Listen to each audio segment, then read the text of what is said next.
오늘 우리가 읽지는 않았지만요, 바로 오늘 본문 바로 앞인 20절에서 43절의 말씀은요, 바로 오늘 본문의 그 내용을 아주 구체적으로 또 상세하게 보여주고 있는데요. 먼저 하나님께서 명령하신 대로 12지파의 인구를 이렇게 파악을 하였고, 또한 각 지파별로 계수한 숫자가 몇 명인지를 이렇게 구체적으로 기록을 하고 있습니다.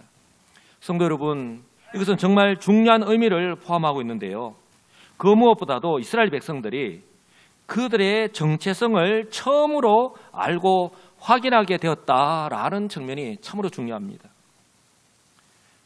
왜 그렇지 않겠습니까?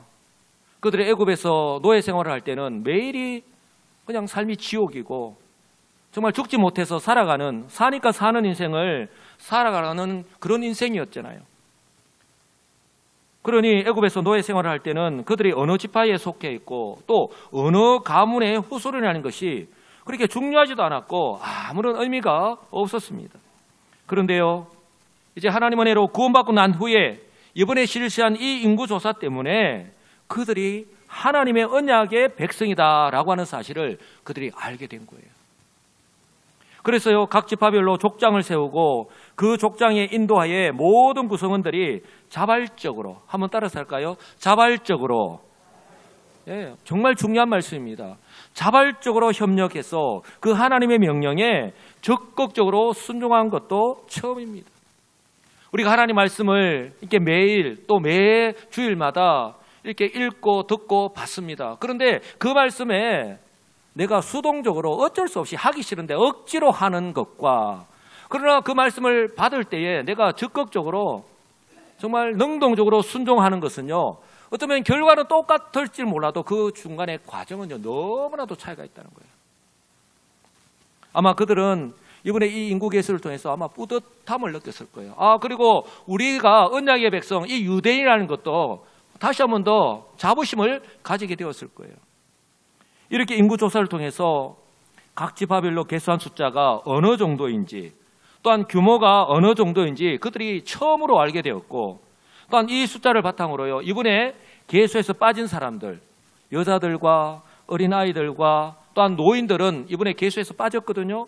그래서 이번에 계수에서 빠진 사람들까지 포함한 전체 숫자를 아마 개략적으로 파악할 수 있었을 거예요. 이처럼 이스라엘 역사상 처음으로 실시한 인구조사였음에도 불구하고 각 지파별로 세우신 그 족장의 인도를 따라서 가문마다 그리고 가정마다 적극적으로 따라주었기 때문에 가능하였습니다. 성도 여러분, 우리가 이스라엘 백성들이 어떤 사람이었는가를 충분히 생각할 때에 이것은 하나님의 은혜였다. 하나님의 은혜가 그들 가운데 임하였음을 분명히 믿습니다. 성도 여러분, 이것은요 3500년이라는 시간이 흘러갔지만 지금은 바로 교회를 통해서 동일하게 구원 역사를 이루어 가시기 때문에 바로 오늘도 저와 여러분들이 이렇게 예배 드리기 위해서 모였고, 이 시간 우리에게 주시는 그 하나님의 말씀을 듣고 또한 그대로 순종하는 것이 정말 필요하고 중요한 이유가 바로 여기에 있습니다. 그렇다면 우리 여수시민교회의 모습은 어떻습니까? 우리가 하나님의 말씀을 읽고 듣고 또한 묵상하는 것 참 중요합니다. 그러나 그 하나님의 말씀을 나에게 주시는 말씀으로, 우리 가정에 주시는 말씀으로, 그리고 우리 교회에 주시는 말씀으로 받는 것이 참으로 중요합니다. 그렇다면 우리 여수시민교회의 지금 모습은 어떻습니까? 성도님들은 믿음의 공동체인 이 교회 안에서 지금 현재 나에게 하시는 그 하나님의 말씀을 듣고 그 말씀에 믿음으로 순종하면서 살아가고 계십니까? 좀 더 구체적으로 말씀을 드리면, 이제 결혼을 하여서 가정을 이루고 있는 우리 성도들을 우리가 장년부라고 이렇게 지칭을 합니다. 우리 장년들은 우리 교회 안에서, 구역 안에서, 그리고 전도회 안에서, 그리고 우리 결혼을 하지 않은 우리 청년들은 우리 대학 청년부 안에서, 그리고 우리 중고등부 학생들은요 중고등부 안에서, 그리고 저와 여러분들이 일주일 동안 생활하는 삶의 현장으로 또 범위를 좀 넓히면 우리 가정에서, 그리고 직장에서, 학교에서 저와 여러분들은 돕는 자, 협력하는 사람입니까? 아니면 무관심한 사람입니까? 오직 나의 일에만, 자기 일에만 관심을 가지고 살아가고 있습니까? 아니면 불평하고 반대하는 사람입니까? 사랑하는 성도 여러분, 하나님께서는요, 아브라함을 부르셔서 인류를 향한 구원 계획을 실행하실 때부터 이것이 창세기 12장에 나타납니다. 아니, 그 이전에도요, 그리고 그 이후 지금까지 변함없이 사람을 통해서 일하십니다. 저 여러분들이 오해하지 말아야 될 것은 하나님의 능력이 없어서가 아닙니다. 바로 이것이 우리 하나님께서 일하시는 방법이고 구원 역사를 이루어 가시는 방법입니다. 제가 지난 주일에 말씀을 드린 바와 같이 하나님께서는 출애굽한 이스라엘 백성들을 시내 광야에서 약 10개월 보름 정도 머물게 하시면서 그들에게 십계명과 율법 그리고 성막 건축을 통해서 안으로는 그들의 정체성을 확립시켰습니다. 그들이 누구인지, 어떤 사람인지, 그것은 곧 그들이 어떤 모습으로 살아가야 할지를 결정을 짓는 거거든요. 그리고 밖으로는 이제 각 지파별로 12명의 족장을 세워서 이렇게 전열을 재정비하신 이유가 바로 여기에 있는 것입니다. 오늘 본문은 이처럼 12지파에서 선택을 받은 족장들이 하나님께서 명령하신 대로 그대로 순종하였다라고 하는 사실을 그대로 강조하고 있습니다. 한번 따라서 할까요? 그대로 순종하였다. 예, 하나님께서 우리에게 말씀하실 때에 내 생각, 어떤 내 경험, 내 방법을 거기에다가 자꾸 가미시켜서 변형시키는 것이 아니라 하나님께서 하신 그 말씀 그대로, 때로는 어렵고 힘들 수 있어요.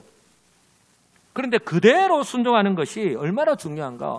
오늘 바로 12명의 족장들이 그대로 순종한 것을 강조하고 있습니다. 44절을 보시기 바랍니다. 이 계수함을 받은 자는 모세와 아론과 각기 이스라엘 조상의 가문을 대표한 12지휘관이 뭐 했다고요? 계수하였더라. 하나님께서 모세에게 명령하셨는데 모세가 그 명령하신 그대로 12명의 족장을 세우고 그 족장들은 모세의 명령을 따라서 그 하나님 말씀하신 대로 그대로 계수하였다라고 말씀을 합니다. 그리고요, 또 오늘 본문은 각 지파별로 인구를 계수하는 그 기준까지 다시 한 번 더 언급을 합니다. 45절의 말씀인데요. 우리 다 같이 한 목소리를 읽겠습니다. 이 같은 이스라엘 자손이 그 조상의 가문을 따라 20세 이상으로 싸움에 나갈 만한 이스라엘 자손이 다 계수되었으니, 여기서 우리가 중요해서 보아야 될 그런 말씀이 있는데요. 이스라엘 자손이 그 조상의 가문을 따라 했습니다. 여러분, 이스라엘 12지파 그리고 각 그 가문들, 각 가정들 있잖아요. 여기서 하나도 열애된, 제외된 그런 사람들이 없었다는 거예요. 저는 밀양박과 딜지부 사경파예라고 합니다. 제가 족보를 보니까 그렇게 돼 있어요. 특히 우리 한국 사람들은 이 족보를 굉장히 중요시 하잖아요. 그런데 오늘 이스라엘 백성들이 이 12지파에 속해 있고 그리고 어느 가문에 속해 있다. 이스라엘 지파, 이스라엘 백성들만큼 그것을 중요시 여기는 사람들 또한 없어요. 그런데 그동안은 그것이 아무런 의미가 없었는데 오늘 이렇게 인구 계수를 하면서 그 지파, 그 가문이요, 그 가정들이 하나도 예외됨이 없었다라고 하는 거예요. 어떻게 해요? 20세 이상의 나이인 사람, 그리고 싸움에 나갈 만한 그 이스라엘 자손 중에 모든 남자라고 하는 조건에 맞는 사람들 다 계수하였다는 거예요. 마지막에 보십시오. 이스라엘 자손들이 다 계수되었다라고 그렇게 말씀을 합니다. 이렇게 해서 12지파에서 계수를 한 숫자를 다 합하니까 몇 명이라고요? 60만 3,550명. 46절에 이렇게 말씀을 합니다. 계수된 자의 총계는 60만 3,550명이었더라 라고 성경은 말씀합니다. 성도 여러분, 이 숫자가 얼마나 많은지 모르죠. 우리는 뭐 별로 숫자에 관심이 없습니다. 60만 3,550명이 얼마나 많은 숫자인지, 우리나라에서 가장 많이 모이는 교회 성도들 숫자가요, 여의도 순복음교회입니다. 그런데 50만 명이 되지 않습니다. 그것도 제적이고 출석하는 숫자는 지금도 많이 줄었다고 합니다. 그리고 지금은 숫자가 많이 줄었지만 우리나라 군대의 대명사가 무엇이라고 불렀죠? 우리나라 군대를 부를 때에 60만 국군 장병이라고 불렀잖아요. 그러니까 우리나라 전체에 우리나라를 지키는 군인의 총합이요 60만이라는 거예요. 이처럼 한 나라를 지키는 모든 군인들의 숫자가 60만 명이 엄청나게 많은 숫자입니다. 여기서 저와 여러분들이 기억해야 하는 것이 있는데요. 이 모든 것이 그냥 시간이 지나다 보니 어쩌다가 우연히 이렇게 이 이스라엘 민족에 이런 숫자가 형성된 것이 아니라고 하는 사실입니다. 이 모든 것이 바로 하나님께서 약속하신 말씀 그대로 이루어진 것입니다. 할렐루야. 예, 창세기 15장을 보시면 여호와 하나님께서 아브라함에게 어느 날 밤에 아브라함의 손을 잡고 아브라함을 밖으로 이끌고 나갔습니다. 그리고 밤하늘에 떠 있는 그 수많은 뭇별들을 가리키면서 보여주시면서 이렇게 말씀하셨어요. 내 자손이 이와 같으리라. 예. 아직 자기 자신은 이제는 100세를 바라보고 있고, 그리고 자신에게는 아직 자식이 없습니다. 아직 이삭이 태어나기 전입니다. 자신에게는 노복 엘리셀밖에 없어요. 나이 많은 그 종밖에 없는데 바로 뭇별을 가리키면서 이렇게 말씀하신 거예요. 네 자손이 이와 같을 것이다. 약속하셨습니다. 그리고 야곱 때에, 야곱이 누구입니까? 아브라함의 아들 이삭, 그 이삭의 아들이 야곱이에요. 그 야곱 때에 70명이 애굽으로 내려왔는데 하나님 약속하신 대로 430년 후에 애굽에서 구원하여 주시고, 그리고 이처럼 공식적인 인구조사를 통해서 그 언약의 말씀이 실제로 이루어졌음을 확인시켜 주신 것입니다. 바로 언약에 신실하신 하나님, 하나님은 시근하시는 분이 아닙니다. 지키지 못할 약속을 하시는 분이 아닙니다. 하나님은 정확하게 하나님 말씀하신 것을 지키십니다. 하나님의 때에, 하나님의 방법대로. 또한 출애굽기 1장을 보시면 애국 왕인 바로가요, 이스라엘 자손을 굉장히 두려워했습니다. 경계를 했습니다. 그럴 수밖에 없는 이유가 바로 이 지금 인구 때문이에요. 그러니 학대하고 일을 더 엄하게 시킬 수밖에 없었던 이유가 바로 여기에 있습니다. 출애굽기 1장 7절을 보시면 이렇게 말씀합니다. 이스라엘 자손은 생육하고 불어나 번성하고 매우 강하여 온 땅에 가득하게 되었더라. 또 1장 9절을 보시면 그가, 애굽 왕 바로를 가리킵니다. 그가 그 백성에게 이르되 이 백성 이스라엘 자손이 우리보다 많고 강하도다. 지금 애굽 왕 바로가요, 그 당시에 세계 최고입니다. 패권 국가입니다. 그런데 지금 이 이스라엘 백성들을요, 지금 경계하고 있는 거예요. 두려워하고 있는 거예요. 그래서 혹시라도 다른 나라, 다른 민족들과 합세해가지고 반역을 일으키면 나라가 뒤집힐 수 있거든요. 그것을 두려워했던 거예요. 그래서 어떻게 했습니까? 사내 아이를 못 낳게 하였고, 사내 아이를 낳으면 사모를 시켜서 다 죽이게 한 거예요. 그런데 어떻습니까? 이스라엘 백성들이 그 이후에 그러면 출산율이 저조해서 이스라엘 백성들이 태어나지 않았습니까? 근데 성경은 이스라엘 백성들이 오늘 그 말씀처럼 계속해서 더 불어나는 거예요. 그들이 인위적으로 막은다 하더라도 하나님의 그 역사하심을 막을 수 없는 것입니다. 여기서 저와 여러분들이 주목해야 하는 것은요, 하나님께서 바로 어떤 사람을 계수하도록 하셨느냐 하는 것입니다. 바로 20세 이상의 남자인데 바로 싸움에 나갈 만한 사람이라고 성경은 분명하게 말씀합니다. 육체적으로, 즉 신체적으로, 그리고 정신적으로, 영적으로 적들과 싸울 준비가 된 사람들을 말씀하는 거예요. 거꾸로 말하면 20세 이하의 아직 어린 남자들, 그리고 20세 이상이지만 몸이 약하여 싸울 수 없는 남자들, 그리고 노인들은 바로 이번에 계수에서 제외되었습니다. 가장 큰 이유가요, 바로 이 사람들은 적들과 제대로 싸울 수 없기 때문에. 사랑하는 성도 여러분, 애굽에서 구원받은 이스라엘 백성들은요, 이번에 계수한 숫자보다 훨씬 많습니다. 그러나 이번 계수에 포함된 사람은 60만 3,550명입니다.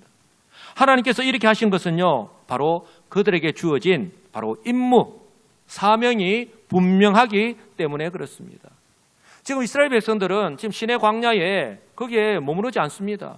지금 1년 가까이 머물고 있지만 여기에서 그들이 계수해서 살지 않습니다. 그들이 가야 할 곳이 분명합니다. 하나님께서 약속하신 땅 가나안을 향해서 이제 전열을 재정비하고 이제는 출발해야 됩니다. 광야길을 가야 합니다. 바로 그때에 외부의 적들을 만날 수 있는 거예요. 외부의 적들이 이스라엘 민족을 이렇게 공격해 올 때에 이스라엘 공동체를 지키고 보호하는 그런 책임이, 임무가 그들에게 주어진 것입니다. 그러니 그들에게 필요한 것은요, 더 이상 과거의 노예로 살아갈 때처럼 매사에 소극적이고 비관적이고 또한 무기력한 모습에서 벗어나서 어떻게 살아가야 된다고요? 한번 따라서 하겠습니다. 하나님의 군대로. 제가 지난번에 가르쳐드렸죠. 하나님의 군대, 히브리어로 뭐라고요? 마하나임. 바로 하나님의 군대로 거듭나야 하는 거예요. 이것은 이스라엘 백성들이 비록 하나님의 은혜로 애굽의 노예에서 주님의 군대가 되었습니다. 그럼에도 불구하고 그들을 공격하는 대적들을 만났을 때에 그들은 오합지졸입니다. 제대로 훈련을 받았습니까? 그들은 오합지졸인데 그들의 힘과 능력으로는 결코 이길 수 없다는 것을 인식하고 그들 스스로가 인정을 하고, 그러니 어떻게 해야 되겠습니까? 오직 그들의 군대의 대장 되시는 하나님만 믿고 그분의 말씀을 귀 기울여 듣고 순종하면서 따라가는 것이 그들에게 필요하고 그만큼 중요하다는 것입니다. 할렐루야. 바로 이스라엘 백성들을 통해서 이런 애굽의 노예에서 마하나임 하나님의 군대로 거듭난 이 이스라엘 백성들의 모습을 통해서 오늘 우리에게 하나님께서는 무엇을 교훈하십니까? 이것이 비단 구약의 이스라엘 백성들에게만 해당이 될까요? 그렇지 않잖아요. 이것은요, 죄로 인해 부패하고 또 타락한 이 세상 속에서 살아가다가 하나님의 은혜로 그리스도 예수 안에서 구원받은 성도들 역시 마찬가지입니다. 그래서 성경은 우리 성도를 향해서 이렇게 부릅니다. 한번 따라서 할까요? 주의 군사. 예, 주의 군사라고 말씀을 합니다. 디모데후서 2장 3절로 4절에 보시면 사도 바울이 디모데에게 편지를 보내면서 이렇게 말씀을 합니다. 너는 그리스도의 좋은 병사로 나와 함께 고난을 받으라. 병사로 복무하는 자는 자기 생활에 얽매이는 자가 하나도 없나니 이는 병사로 모집한 자를 기쁘게 하려 함이라. 할렐루야. 이스라엘 백성들을 하나님께서 구원하실 때에 하나님께서 그들을 마하나임 하나님의 군대로 부르실 때에 하나님께서 그들의 모든 삶을 책임져 주시는 거예요. 그러니 그들은 더 이상 걱정할 필요가 없는 거예요. 내가 무엇을 먹지? 내가 오늘 무엇을 입고? 내가 어떻게 살아가지? 그들이 광야길을 가면서 한 번도 걱정한 적이 없습니다. 우리가 출애굽기를 통해서 너무나도 잘 알고 있듯이 하나님께서 매일 만나를 또 메추라기를 또 반석에서 물을 내셔서 마른 목을 죽이고요. 또 낮에는 더위에서 또 밤에는 추위에서 구름 기둥과 불 기둥으로 그렇게 지켜보호 주셨잖아요. 그들이 걱정할 게 하나도 없습니다. 하나님께서 부르실 때에 책임져 주신다는 거예요. 그리고 아울러 그러니 그들이 해야 될 일은 무엇입니까? 그들을 부르신, 그들을 구원하신 그 하나님의 말씀, 그 하나님의 인도하심을 따라서 그 말씀에 귀를 기울여서 그대로 순종하며 따라가기만 하면 되는 거예요. 그런데요, 어쩌면 간단할 것 같지만 이것이 쉽지 않다라고 하는 사실입니다. 광야길을 갈 때에 그들이 그것을 바라보면서 우리의 인생 역시 광야길 인생이라고 말하는 이유가 바로 여기에 있습니다. 더군다나요, 그리스도 안에서 구원받은 성도는 어떻습니까? 매일 이 악한 사단 마귀와 영적 전투를 해야 하는 영적인 군사입니다. 그 대상이 누구라고요? 우리의 눈에 보이지 않는 이 세상을 사로잡고 있는 우리의 힘과 능력으로는 이길 수 없는, 성경 우리에게 분명하게 말씀합니다. 처음부터 거짓말장이고 속이는 데 능수능란한 악한 사단 마귀라고. 그러므로요, 이 악한 사단 마귀와의 이 영적인 전투에서 승리하기 위해서는 바로 주의 군사라는 그 말에 이미 답이 포함되어 있습니다. 주의 군사라고 하는 말에 포함이 되어 있는데, 그 무엇보다도 자신이 주의 군사임을 확신하고 또한 자신의 영육의 상태가 어떠한지 우리는 자기 자신을 항상 살펴보아야 하는 것입니다. 그래서 자신의 연약하고 부족한 부분들을 지금 별로 어려움이 없으니까, 지금 살아가는데 별 어려움이 없으니까 그냥 그대로 방치한 상태로 그대로 살아가는 것이 아니라, 비록 어렵고 또 힘들지만 고난과 고통의 시간이 뒤따른다 할지라도 훈련을 거듭하고 단련하여서 바로 전투력을 키워야 하는 것입니다. 그 전투력이 무엇입니까? 바로 싸울 수 있고 또 싸울 때에 이길 수 있는 그 몸과 마음의 상태로, 그 상태가 전투력입니다. 그 상태로 성장해야 하는 거예요. 사랑하는 성도 여러분, 우리 자녀를 낳아서 우리 키우는 부모님들은 우리 자녀들이 몸도 마음도 지적으로나 어떤 모든 부분에서 그 자리에 머무르기를 절대로 원하는 부모가 아무도 없을 거예요. 성장하기를 원하십니다. 성숙하게 자라나기를 원하잖아요. 주의 군사로 부름을 받은 주의 백성들 역시 마찬가지입니다. 군대의 대장 되시는 우리 주님이 주의 군사로 부르신 우리 주의 백성들 역시 마찬가지라고 하는 거예요.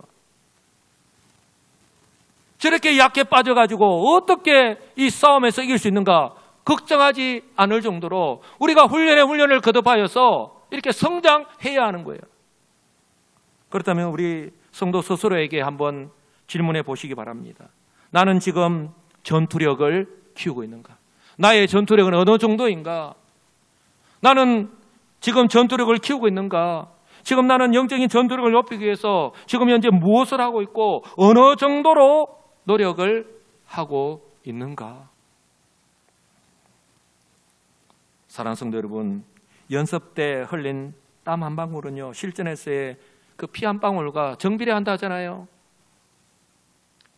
지금 내가 훈련을 거듭하지 않으면서 내가 영적인 싸움을 만나지, 아니 나는 그런 싸움 절대 없을 거야, 장담할 수 없잖아요. 어떤 모습으로 우리가 어려움을 직면할지 모르는데 그때 내가 싸워서 이길 수 있는 그런 전투력을 지금 키워야 한다니까요. 지금도 늦지 않았습니다. 지금부터라도 경건에 이르는 훈련을 다시 시작하시는 우리 성도님들이 되시기를 우리 주님의 이름으로 간절히 축복합니다. 그런가 하면 이번에 실시한 인구조사에서 각 지파별로 개수한 숫자가 다 다르다고 하는 사실을 우리 성도님들 알고 계십니까? 12지파의 숫자를 개수하였는데 그 총합이요 다 다릅니다. 지파별로. 이것은요 각 지파별로 주어진 역할이 각각 다르다는 것을 의미합니다. 우리가 오해하지 말아야 될 것은 하나님께서 우리에게 맡기신 직분과 사명은요 어떤 일은 더 중요하고 또 어떤 일은 덜 중요하고 그런 문제가 아닙니다. 마치 우리의 몸, 우리 머리끝에서도 발끝까지 있는데요, 우리 몸의 지체도 그 모양과 쓰임새가 다 다르듯이 이 이스라엘 12지파 별로요 주어진 임무, 즉 사명이 다 다르다는 거예요. 그러니 그들에게 필요한 것이 무엇일까요? 우리는 숫자가 너무 많으니까 중요한 중책을 맡겠지, 우리는 숫자가 너무 작으니까 뭔 일을 할 수 있겠나 걱정할 필요가 하나도 없는 거예요. 하나님께서 우리를 부르실 때에는 우리를 책임져 주신다라고 했잖아요. 그러니 그들에게 필요한 것이 무엇일까요? 성경은 그래서 이렇게 말씀을 합니다. 맡은 자에게 필요한 것이 무엇이라고요? 한번 따라서 합니다. 충성. 예, 성경은 맡은 자가 구할 것은 충성이라고 하는 거예요. 그래서 군인들이 뭐라고 합니까? 충성하는 거예요. 이 부분은 제가 다음 주일에 좀 더 자세하게 살펴보도록 하겠습니다. 사랑하는 성도 여러분, 혹시 우리 교회가 지금 몇 개의 지구, 몇 개의 구역으로 혹시 나눠져 있는지 아십니까? 주보 뒤를 넘기지 마시고 매주 보면은 코이노니아 해가지고 주보 뒤에 구역 우리 교회에 우리 장년부에 딱 그 편성이 되어 있습니다. 2개 교구가 있습니다. 1교구, 2교구가 있고 몇 개의 지구가 있다고요? 예, 8개 지구가 있습니다. 그리고 그 옆에 보면은 몇 개의 구역이 있다고요? 예, 24개의 구역이 있습니다. 그러니까 우리 교회는 8개 지구에 24개의 구역으로 편성이 되어 있습니다. 이 말은 우리 지구장이 8분이고 또한 구역장이 24명이라는 말씀입니다. 그런데 여러분 이거 아십니까? 세움을 받은 8분의 이 지구장 장로님들이 다 다릅니다. 또한 24개 구역의 구역장이 다 다릅니다. 어떻게 다를까요? 여러분들이 보셔서 잘 아시잖아요. 성격도 다릅니다. 그러니 또 섬기는 모습 또한 다 다릅니다. 같은 게 하나도 없어요. 그런가 하면 우리 구역별로 구역 식구들의 숫자도 다르고 구성원들도 다 다릅니다. 나이가 많으신 어르신들이 많은 구역도 있고요. 또한 젊은 성도들과 아이들이 많은 구역도 있습니다. 이렇게 다양한 구역들로 우리 24개 구역이 편성되어 있는데 그렇게 하나님께서는 우리 여수시민교회 공동체를 세워 가기를 원하시는 거예요. 한마디로 정리하면 구역의 환경이 다 다르다, 라고 하는 것과 그러다 보니 중요합니다. 구역장으로 섬기는 것이 결코 쉽지 않다는 거예요. 구역장을 해보신 분들은 다 아실 거예요. 얼마나 어렵고 힘든지. 그러므로요, 우리에게 필요한 것이 무엇일까? 저는 늘 생각을 합니다. 지금 함께 예배를 드리고 있는 우리 성도 한 사람 한 사람이 바로 여수시민교회 공동체를 이루어가는 지체이고 또한 동력자라는 사실을 우리가 항상 기억해야 합니다. 따라서 우리가 이렇게 한번 고백해 볼까요? 나의 섬김과 순종을 통해서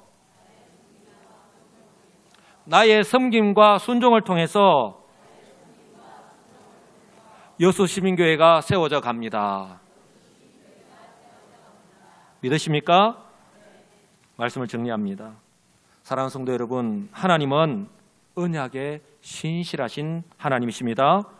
그러므로요, 그 섭리를 따라서 하나님의 때에 구원 역사를 이루어가고 계십니다. 조금도 변함이 없이. 구약시대에는 이스라엘 백성들을 통해서, 그리고 예수 그리스도를 통해서 하나님의 구원 계획을 성취하신 후에는 교회를 통해서 조금도 변함없이 이루어가고 계십니다.